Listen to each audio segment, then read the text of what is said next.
اللهم محمد في جميع أفعاله ومحمد اللهم صل عليه مع صحبه وآله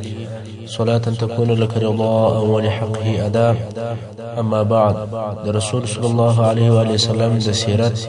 او یایم برخه په تیره برخه کې مو د حدیبیې واقعات تر دې ځای پر رسولي ول چې په هغه وخت کې د عربو د عادت و که به یو چا غوښتل چې د ده په حضور هغه مقابل طرف په قهر کې، نو به د خبرو په مابینځ کې د هغه لپاره ژیره ونیوله.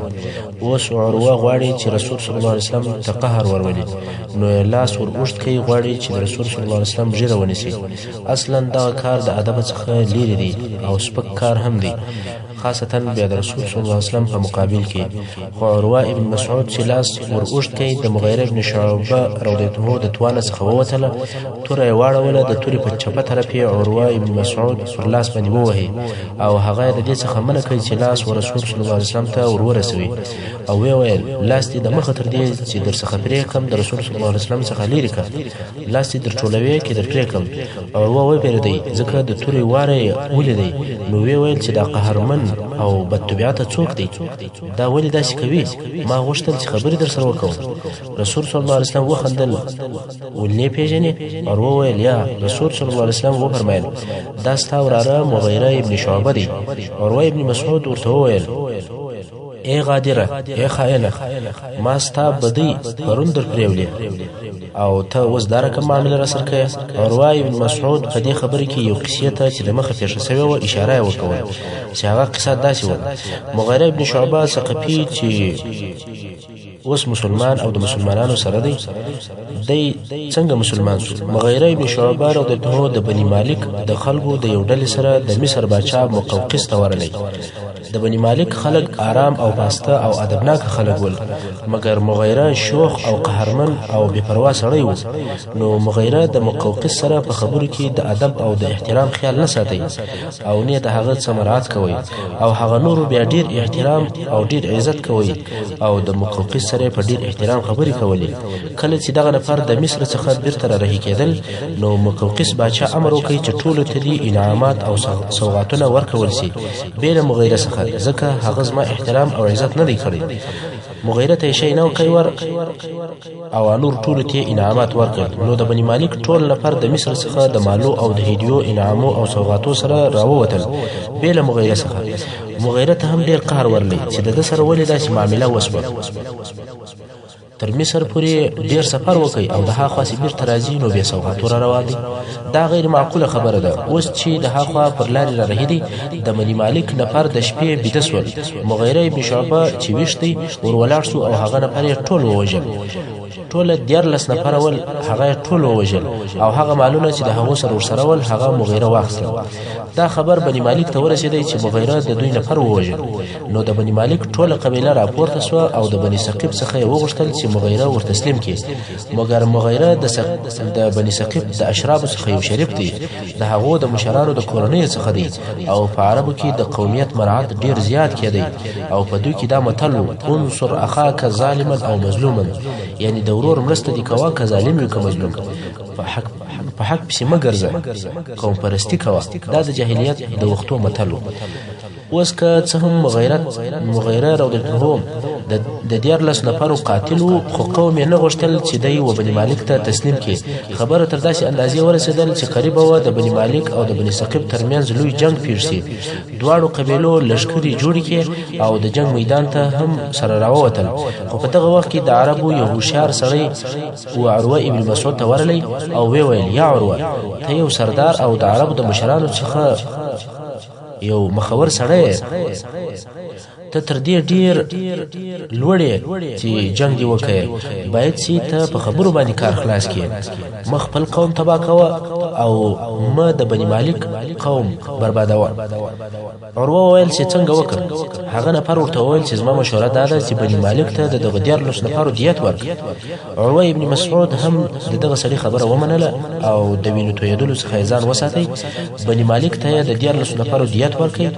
د بني مالک او د بني ثقيف په منځ کې چې کومه شخړه او جنجال هغه پای ته ورسېدی مګر مغیره چې بیا هغه 14 نفر ووژل د هغو مالونه واخیستل نو مدینه منورې ته ولاړ او مالونه یې هلته ورسره یوړل په مدینه منوره کې خپل اسلام اعلان کړي او مسلمان شو رسول صلی الله علیه وسلم ورته وفرمایل چې اسلام دی صحیح دی مګر غدر او خیانت دی نه قبلو مال باید چې بیرته بني مالک ته ورکړي نو د رسول صلی الله علیه وسلم په امر د مغیره د لاس څخه هغه مال ووتی او د په مدینه منوره کې مسلمان پاتې شو دا د مغیره ابن شعبه رضی الله عنه د اسلام قصه و اوس عروه ابن مسعود هغه خبره او هغه واقعه ور بیان کړ او ویل چې ای غادره ما ستا بدی پرون در پلیوي یعنی ما خلاص کې زوم چې تمه د دغلوې مشکله او د مصیبت څخه وساتلی او تمه اوس پر لاس باندې پتور وه مغیره رضی الله عنه د خپل اکا په جواب کې وویل هاذا رسول الله یعنی هو ستا ټول احسانونه فرماسته هر څه چې وایي هغه صحیح دی مګر دا رسول الله دی دلته بلاس نه وژده شم متوجه سیدا د رسول صلی الله علیه وسلم پر دفاع او ساتنه باندې د اصحاب کرامو حرص چې خپل اکای هم ولږ به ادبی ته نه پرې شوی په دغه وخت کې چې عروه ابن مسعود ناس دی د لمانځه وخت شو بلال رضی الله عنه ولاړ شو اذان وکړي رسول صلی الله علیه وسلم د اوداسه تازه کولو لپاره ولاړ شو عروه ابن مسعود ناس دی او ورته ګوري رسول صلی الله علیه وسلم او داس تازه کوي او اصحاب کرام پر راټول دي رسول صلی الله علیه وسلم چې د اوداسه په تازه کولو کې هر عضو یې اندام پریمنځي یعنی مخ لاس شی صحابه کرام هغه او په لاسو کې نشي او بیا په خپل ځانو پرې مشي رسول صلی الله علیه وسلم خپل پرېولله او هغه او به توکي صحابه کرام هغه او به ونیولې او په ځانو پرې مشي عروه په تعجب کې شو چې دا څونه عزت او محبت دی چې دغه خلک د رسول صلی الله علیه وسلم سره لري بیا د مسلمانانو لمنځ ولیدي چې ټول په صفو کې منظم ولاړ دي د رسول صلی الله علیه وسلم اطاعت ټول په یو تکبیر سره کوي عروه ابن مسعود په دون سره کفایت وکړي د رسول صلی الله علیه وسلم او د مسلمانانو سره نور بحث او خبرې نه وکولې بیرته قریش ته ورغله او د هغو د مشرانو سره کښینستي قریش وویل وای څه دي لیدل دي او څه خیال او فکر دي عروه وویل د مخ تر دې چې خپل رائے او نظر درته وایم زو کسرا او د کسرا و بچا تورغله قیصر او نجاشی ته د هغو په بچی کې ورغله والله ما يوم ندی لیدلې چې په خپل بچی کې دي تر محمد صلی الله علیه وسلم په خپل اصحاب کې معزز او محترم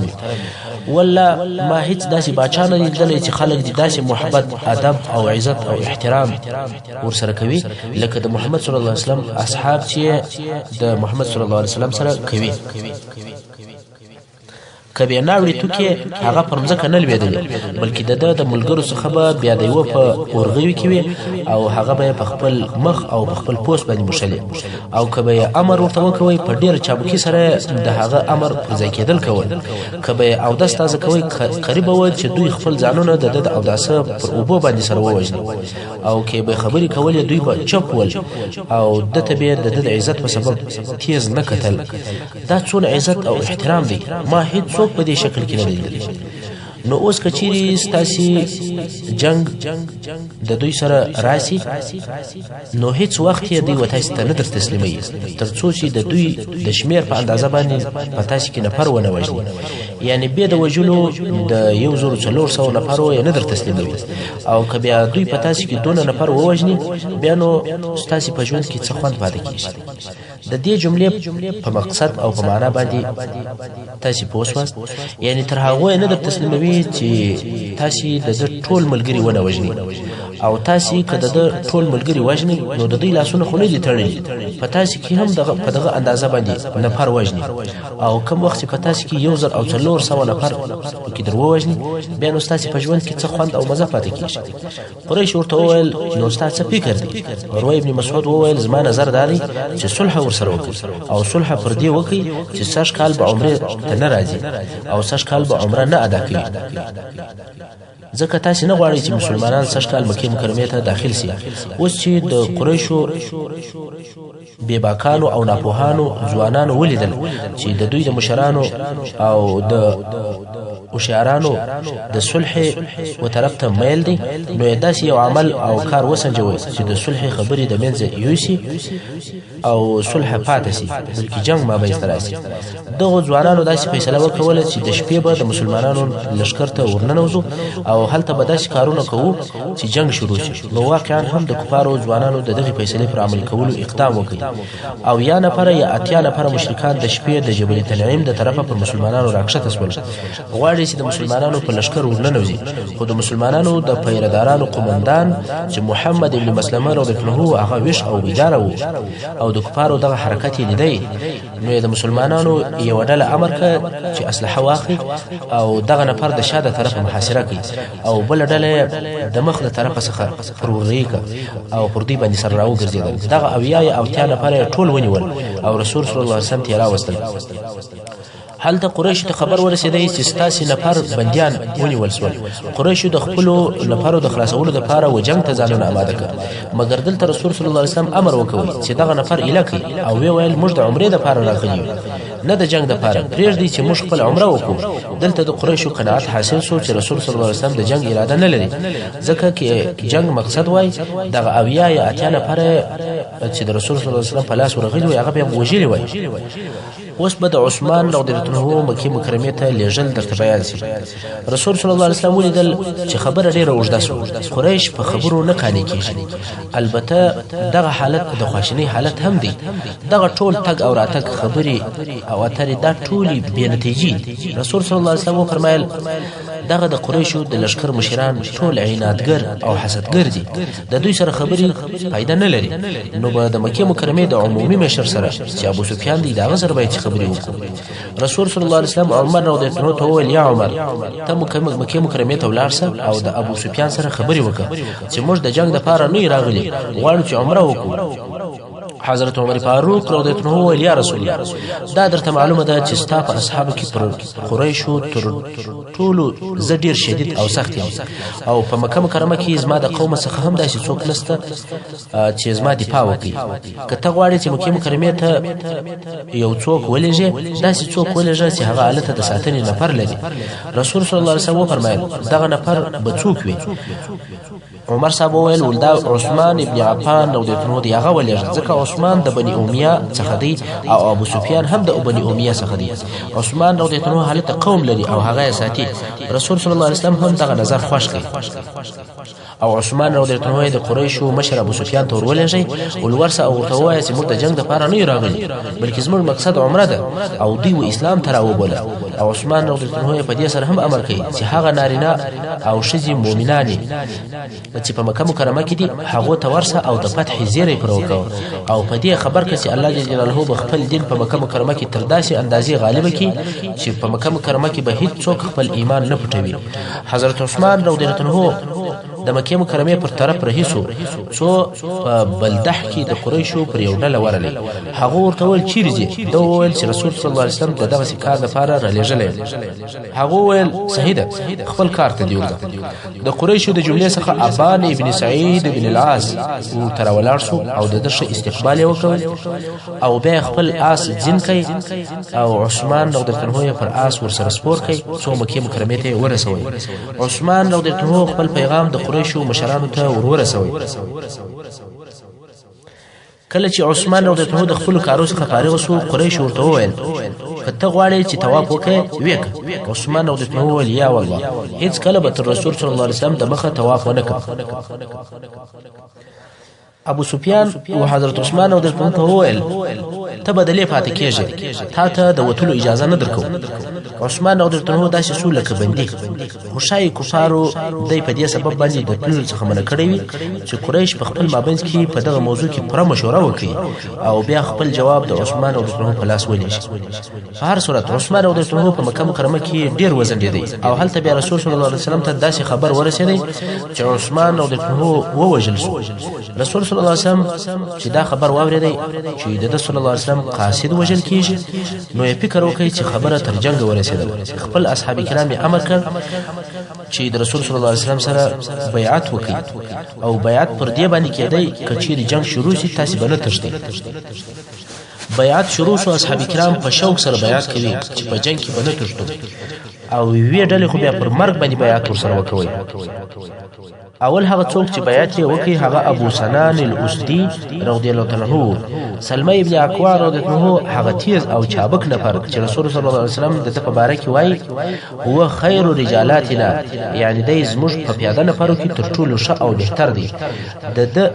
د مبارک د سلمى ابن اکوع 3 وارې پر مرګ باندې بیعت وکړي. یو وارې د بیعت په شروع کې، بیا د بیعت په مابین کې، او بیا د بیعت په اخر کې. رسول صلی الله علیه وسلم تر یو ونې لاندې ناست او صحابه کرامو بیعت ورسره کوي. یو نفر ورتلی او رسول صلی الله علیه وسلم ته لاس ورکوي او بیعت یې ورسره کوي. نو ټول هغه صحابه کرام چې په حدیبیه کې اشتراک کړی وو د رسول صلی الله علیه وسلم سره بیعت وکوي چې 1400 نفر ول. بیا د یو نفر څخه چې هغه جد ابن قیس منافق وو. دغه منافق به د اوشانو تر شا ځان د دې لپاره پټوي چې بیعت ولکړي. یو د صحابه کرام څخه وایي چې ما جد ابن قیس ولیدی چې په اوشانو کې ګرځېدی او د دې لپاره ځان پټوي چې بیعت ولکړي. د یو سور اوش و تر هغه اوش شاته به پټ کېدی. کله چې ټول بیعت خلاص شو او عثمان رضی الله عنه په دغه بیعت کې نو موجود، نو رسول صلی الله علیه وسلم خپل چپه لاس پر خپل راسته لاس کښېښوی او وی ویل زما دغه لاس د عثمان د طرفه دی. یعنی رسول صلی الله علیه وسلم د حضرت عثمان رضی الله عنه په وکالت د خپل ځان سره بیعت وکړي. بیا نو صحابه کرام وویل والله د رسول صلی الله علیه وسلم چپه لاس زموږ تر ټولو د راسته لاس افضل دی، ځکه چې رسول صلی الله علیه وسلم خپل چپه لاس د عثمان رضی الله عنه د لاس پر ځای استعمال کړي. کله چې بیعت پای ته ورسېدی رسول صلی الله علیه وسلم ته خبر رالی چې هغه د عثمان رضی الله عنه د وژل کېدلو خبر باطل او غلط و. په دغه وخت کې رسول صلی الله علیه وسلم خپل اصحاب کرامو ته هغه لوی زیری ورکړ او وی فرمایل والله هغه څوک چې زما سره تر دغه ونې لاندې بیعت وکړي هغه ټول به جنت ته داخليږي، یو به هم ورته نه داخليږي ما سوا د هغه یو نفر چې هغه د سره اوښ خاوند دی. رسول صلی الله علیه وسلم ته دغه منافق ور معلوم او پیژندې، نو یې ځکه و فرمایل چې دغه یو نفر به جنت ته نه داخليږي، نور تاسو ټول به جنت ته داخليږي او د دوزخ څخه به په امان یاست. دا هغه بیعت دی چې دغه بیعت په باره کې په قران مجید کې آیاتونه نازل شوي دي. الله جل جلاله د سورۃ فتح په 10 نمبر آیات کې فرمایي اعوذ بالله من الشیطان الرجیم إن الذين يبايعونك إنما يبايعون الله إنما يبايعون الله يد الله فوق أيديهم. بشک هغه کسان چې ستا سره بیعت کوي هغه د الله جل جلاله سره بیعت کوي. د الله جل جلاله لاس د دوی پر لاسو سربیره یا د پاسه دی. او بیا الله جل جلاله د سورۃ فتح په 13 نمبر آیات کې فرمایي لقد رضي الله عن المؤمنين إذ يبايعونك تحت الشجرة. خامخا الله جل جلاله د هغو مؤمنانو څخه په هغه وخت کې خوش او راضي دی چې ستا سره تر دغه ونې لاندې بیعت کوي. دا د دغو اصحاب کرامو فضیلت دی چې الله جل جلاله خپل رضا د قرآن مجید په آیاتو کې ښکاره کړ. او دغه بیعت ته بیعت الشجره او بیعت الرضوان ویل کیږي. څوک وایي دغه بیعت پر مرګ او څوک وایي چې دغه بیعت پر دی و چې د جنګ سبا نه تښتو. او دغه ونه د حضرت عمر فاروق رضی الله عنه د خلافت تر وخت پورې ولاړ او بیا حضرت عمر رضی الله عنه د هغې ونې په قتل کولو او پرې کولو باندې امر وکړي. دا د دې لپاره چې خلک د دغه ونې په سبب باندې مشرکان نشي، یعنی بیا به خلک راځي دغه ونه به مچوي او عبادت وکړي. کله چې قریش ته خبر ورسېدی چې مسلمانانو پر مرګ باندې بیعت وکوي نو پوه شول چې موضوع خطرناکه مرحلې ته ورسېدله او د جنګ څخه وبېرېدل. نو ډېر ژر یې سهیل ابن عمرو رسول صلی الله علیه وسلم ته د صلح کولو دپاره ورولېږي او پر سهیل یې دا تاکید وکړي چې د مسلمانانو سره به داسې صلح کوي چې 6 کال به بې له عمرې کولو مدینې منورې ته ځي، ځکه بیا عرب ونه وایي چې مسلمانان په زور مکې مکرمې ته ننوتل. رسول صلی الله علیه وسلم ولیدل چې سهیل وررهیدي، وی پیژندی او وی فرمایل سهیل سهل الله لكم امركم، یعنی الله دا موضوع درته اسانه کړ. قریشو د صلح اراده کړې ده ځکه سهیل په قریش کې د خبرو سړی وو. قریشو بچي هر وخت غوښتل چې په یو موضوع کې د خبرو د لارې فیصله ته ورسیږي نو به سهیل ورلېږي لکه وزیر خارجه او هغه نور جنگ غوښتي لکه د وزیر دفاع خلک. دغه سهیل فقط د صلح لپاره لیږل کېدی. نو کله چې رسول صلی الله علیه وسلم سهیل ولیدی نو وی فرمایل الله اسانتیا درته راوستله. خیر سهیل رالی او کښېنستی او د رسول صلی الله علیه وسلم سره ډېرې اوږدې خبرې وکړې. او بیا د دوی په مابينځ کې د صلح پر ماده باندې اتفاق وشو چې هغه د صلح ماده په داسې ډول کړی. اول رسول صلی الله علیه وسلم او مسلمانان به سږ کال بیل عمره کولو بیرته ځي او مکه مکرمه ته بنه داخليږي، خو په راتلونکي کال کې د مسلمانانو حق دی چې د عمره لپاره راشي او مکه مکرمه ته فقط د درو شپو لپاره داخل شي، په دې شرط چې مسلمانان به مکه مکرمه ته هیڅ قسم اسلحه هم نه ورسره راوړي بیل تور څخه چې هغه توري به هم په پوښو کې وي او قریش به هیڅ قسم تعرض او تیری نه پرکوي. دغه ماده خو یوازې د عمره په باره کې و. دویم دغه د جنگ او د دشمنی حالت چې د مسلمانانو او د قریشو په مابينځ کې دی دا به د لسو کلو لپاره ختميږي، یعنی لس کاله به یو پر بل تعرض نه کیږي، د خلکو ژوند به په پوره امن او په امان سره وي، نه به جنگ وي نه به په قافلو باندې حمله، هیڅ قسم تعرض او تجاوز به نه کیږي. دریمه ماده د قریشو څخه چې هر څوک د خپل مشرانو به اجازه مدینه منورې یا محمد صلی الله علیه وسلم ته مهاجر ورسي، محمد صلی الله علیه وسلم به هغه نفر بیرته قریش ته ورکوي، او که د قریش څخه هر څوک مرتد شو او د مدینه منورې څخه مکه مکرمه ته رالی، هغه نفر به بیرته مسلمانانو ته نه ورکول کیږي. دغه دریمه ماده پر مسلمانانو باندې ډیره درنه و او دا شرط د دوی په زړه کې یو ډیر غم اچونکی شرط و، ځکه د دې دریمه ماده سداسي معلومېدله چې قریش او مشرکان پر مسلمانانو باندې لوړ دي او په صلح کې تر دوی عزتمن دي. څلورمه ماده دا و چې هر څوک یا هر قبیله چې وغواړي چې په دغه عهد او په اتفاق کې د محمد صلی الله علیه وسلم او د مسلمانانو په طرف کې داخل شي هغه کولای شي، او هر څوک او هر قبیله چې وغواړي چې د قریشو په طرف کې داخل شي هغه کولای شي. د دغه صلح د لیکلو په وخت کې د خزاعه د قبیله مشران او د بني بکر د قبیله مشران حاضر ول، نو د خزاعه د قبیله مشران هغه راوړاندې سول او وی فرمایل موږ د محمد صلی الله علیه وسلم په طرف کې یو، او د بني بکر مشران بیا رامخته سول هغه وویل چې موږ د قریشو په طرف کې یو. د دغه قبیلو په دغه طرفو کې داخليدل او شاملېدل بیا په ورسته کې د مکه مکرمه د فتح سبب ګرځي، او دغه صلح هم د دغه قبیلو د جنگ او د دشمنیو په سبب سره ماتېږي، ځکه بني بکر چې د قریش په طرف کې ول او خزاعه چې د مسلمانانو په طرف کې ول، نو د بني بکر پر خزاعه باندې بیا تجاوز او تیری وکوي چې دغه تفصیل به په ورسته کې درته راشي چې د دې تیری په وجه باندې هغه صلح د مابین سولار او د صلح په شرطو کې دا هم ولیکل شول هر قبیله چې د هر چا په طرف کې شامل شو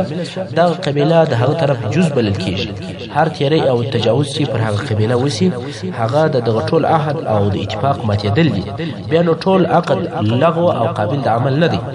نو خود رسول صلی الله علیه وسلم خپل عهد هغه وخت د قریش سره باطل وبلی چې قریش دغه عهد د بني بکر په مرسته سره مات کړي. دغه شرط په مقصد به هغه وخت شک وسی چې د عهد د ماتېدلو قصه واوري، بیا به درته معلومه شي چې دغه عقد او صلح د قریشو د طرفه څنګه ماته شو. کله چې د صلح پر ټولو مادو او بندو باندې په پوره تفصیل سره او په ښکاره شرایطو باندې اتفاق وشو، نو یې دغه صلح په لیکلو باندې شروع وکړ. رسول صلی الله علیه وسلم حضرت علي بن ابي طالب رضی الله عنه راوښتي او وی ویل دغه صلح ولیکه. دغه صلح لیکونکی حضرت علي رضی الله عنه او دغه صلح شاهدان څو نفر مسلمانان او څو نفر کفار ول. د مسلمانانو د طرفه د صلح شهیدان ابو بکر صدیق، عمر فاروق، حضرت علي چې د صلح لیکونکي هم دي، محمد ابن مسلمه او څو نور صحابه کرام رضی الله تعالی عنهم اجمعین. او د کفارو د طرفه دغه صلح شهیدان سهيل ابن عمر، حليس ابن عبد العزى او څو نور کفار ول. رسول صلی الله علیه وسلم وعلي رضی الله عنه وویل چې ولیکه بسم الله الرحمن الرحیم. سهيل د اوله څخه مخالفت شروع کړ، ولمر رحمان نه پیژنه، رحمان بیا څوک دی؟ بسم الله الرحمن الرحیم منیکه، بلکې دا رقم ولیکه بسمک اللهم. رسول صلی الله علیه وسلم علي رضی الله عنه امر کوي چې دغه شی ولیکه، او بیا ورته وویل چې ولیکه چې دا هغه بیان دی چې پر هغه باندې محمد رسول الله صلی الله علیه وسلم او سهيل ابن عمر صلح وکړ. دلته بیا سهيل اعتراض وکړ، ول والله که موږ په دې پوهېدلې او په دې پوسې وای چې ته رسول الله موږ به د بیت الله څخه نه وای منع کړی او نه به جنگ در سره کولی بلکې د رسول الله پر ځای محمد ابن عبد الله ولیکه داسې ملیکه چې محمد رسول الله ځکه زه دغه خبره نه منم مسلمانانو د دغه خبرې او د دې اعتراضاتو سره ډېر تنګ شول او وقار شول او غصه او غضب یې نور هم زیات مسلمانان اصلا دغه صلح څخه ناراضه ول مسلمانان په دې نه ول خوښ چې داسې صلح دی وشي چې دوی د مکې مکرمې د ننوتلو څخه منع شي او عمرې کولو ته دې نشي پاتې او اوس پر هغه سربېره د کفارو د طرفه دغه حسد او تشدد دغه عناد او سختي هم ورسره کېږي نو دغه حسد او د عناد په سبب د مسلمانانو قهر نور هم زیات خو رسول صلی الله علیه وسلم وفرمایل زه رسول الله یم که څه هم تاسې مې نه منئ حضرت علي رضی الله عنه یې امر کړی چې د رسول الله جمله پاکه کړه او محمد ابن عبد الله ولیکه علي رضی الله عنه د رسول صلی الله علیه وسلم د دې جملې د پاکولو څخه انکار وکړ ول والله دغه جمله به نه کم پاک رسول صلی الله علیه وسلم وویل ول هغه جمله کومه ده ما ته راوښیه چې زه پاک هغه جمله وروښوله او رسول صلی الله علیه وسلم په خپل د رسول الله جمله پاکه کړه او خراب کړه ځکه د رسول صلی الله علیه وسلم صلح مقصد اوس چې د صلح نامې فقط دغه یو څو جملې لیکل شوي دي چې بسمک اللهم او دا تور لیکل شوي دي چې دا د محمد ابن عبد الله او د سهيل ابن عمرو په مابین کې صلح ده په دغه وخت کې د عهد په لیکلو شروع ده او د عهد لیکل لا نه دي پرسوي چې د خیمې د باندې چغارې او بغارې سونارې مسلمانانو د معلومات لپاره تر خیمې د باندې وکتل کګوري چې د مکې مکرمې د مسلمانانو څخه یو نفر چې په زنجیرانو هم تړلې دي د هغه زنجیرانو سره راتښتېدلې دي دا اورېدل دي چې د مسلمانانو لشکر دلته نږدې راغلي دي نو دا قصد کړی و چې مسلمانانو ته به پناه ورولي دغه راتښتېدلې نفر ابو جندل و چې دغه سهيل ابن عامر چې دغه اوس صلح لیکي د دې زوی دی او اتفاق هم داسې و چې د مکې مکرمې څخه هر مسلمان او مسلمانانو ته ورسي باید بیرته یو کفارو ته ورتسلیم کړي او هغه ته فلاس ورکړي اوس ابو جندل رالی او وای یا رسول الله زه مهاجر درته راغلی مکه او د مکې کفار نه غواړم ستا سره مدینې ته ځم دلته نو سهیل وویل یا محمد صلی الله علیه وسلم هغه صلح چې زما او ستا په مابین کې وسوه یعنې زما زوی بیرته ماته راکړه حضرت عمر فاروق ته وویل یا رسول الله موږ خو تر اوسه صلح نه ده لیکلې فقط شروع په وسوه اوس نو څنګه کېږي ابو جندل په لاس ورکوو که یا پر صلح اتفاق سوی دی خو تر اوسه لیکل سوی نه ده سهیل وویل آیا د خولې خبرې او اتفاق دا کفایت نه کوي خامخا باید چې ولیکل شي رسول صلی الله علیه وسلم وفرمایل هو د خولې اتفاق بس او کافي دی زوی دی در سره بوځه ابو جندل خو په هیڅ نه دی خبر فقط مهاجر راغلی او اوس یې سهیل چې د پلار دی کشوي او غواړي چې د کفارو هغه لښکر ته ورولي کم چې د هلته نږدې پروت دی او دی د صلح د لیکلو دپاره بیرته راشي د ابو جندل هیڅ زړه ته نه لویږي چې دی بیرته د کفارو په لاس ورکول شي ځکه دی مهاجر راغلی دی او اوس دی بیرته کفارو ته ورکول کېږي نو په تعجب کې سو او نارې کې یا معاشر المسلمین یا معاشر المسلمین آیا بیرته کفارو ته بیول کېږم هغه و ما ته زما په دین کې تکلیف راکوي او ما خپل دین ته نه پرېږدي ما تکلیف او عذابونه راکوي رسول صلی الله علیه وسلم وفرمایل یا ابا جندل صبر وکوه او بدله د الله جل جلاله څخه وغواړه بېشکه چې الله جل جلاله به تا او ستا ضعیفه ملګرو ته د خلاصون لاره پیدا کړي موږ د قریشو سره صلح کړې ده او پر دغو عهدو مو اتفاق ورسره کړی اوس موږ په خپلو وعدو کې غدر نشو کولی د ابو جندل رضی الله عنه بیا هم زړه ته نه لویږي څنګه یې پرېږدي چې کفارې بوځي بیا یې نارې شروع کړي او ویل یې ما دوی ته مه ورپرېږدئ ما خپل دین ته نه پرېږدي دلته نو مسلمانانو ژړل او د خپل مابین کې به ویل چې دا څونه ذلت دی څونه کښتوالی دی او څونه بېوسي ده د مسلمانانو یو نفر په زور کشول کېږي بیرته کفارو ته ورکول کېږي او دوی ورته ګوري د مسلمانانو نور هم درد او تکلیف زیات شو دننه په زړونو کې سوځل کېږي او دغه صلح چې وسوه دا ډیره بده او د ذلت صلح بلله دا د ځانو دپاره ذلت بلی او په دې صلح باندې نه خوښ ول او نه په راضي ول نو یې ژړل د مسلمانانو څخه حضرت عمر فاروق رضی الله عنه ولاړ سو. سهيل خپل زوی ابو جندل کشوي او حضرت عمر رضی الله عنه د ابو جندل څنګه یا بغل ته رهیدي خپل تور او ابو جندل ته ورنږدې کی او ورته یا ابا جندل مشرکان نجس دي او د مشرک وینه داسې ده لکه د سپي، یعنی د مشرک وینه قیامت او اهمیت نه لري او بیا تور ورنږدې کی. ورسته به حضرت عمر رضی الله عنه ویل چې زما مقصد دا و چې ابو جندل دا تور واخی او خپل پلار ووجني، مګر دا کار نه کوي. ابو جندل دا نه که خوښه چې خپل پلار ووجني، کني د کولای سوی چې تور واخی او سهيل ووجني او مسؤل امن وو، ځکه د تر اوسه په صلح کې نه دی داخل. محترم اوریدونکو څنګه چې وخت پای ته رسیږي زموږ پاته برخه د سیرت په راتلونکو حصو کې واوري. وصلی الله تعالی علی خیر خلقه محمد و آله و اصحابه و اهل بیته اجمعین.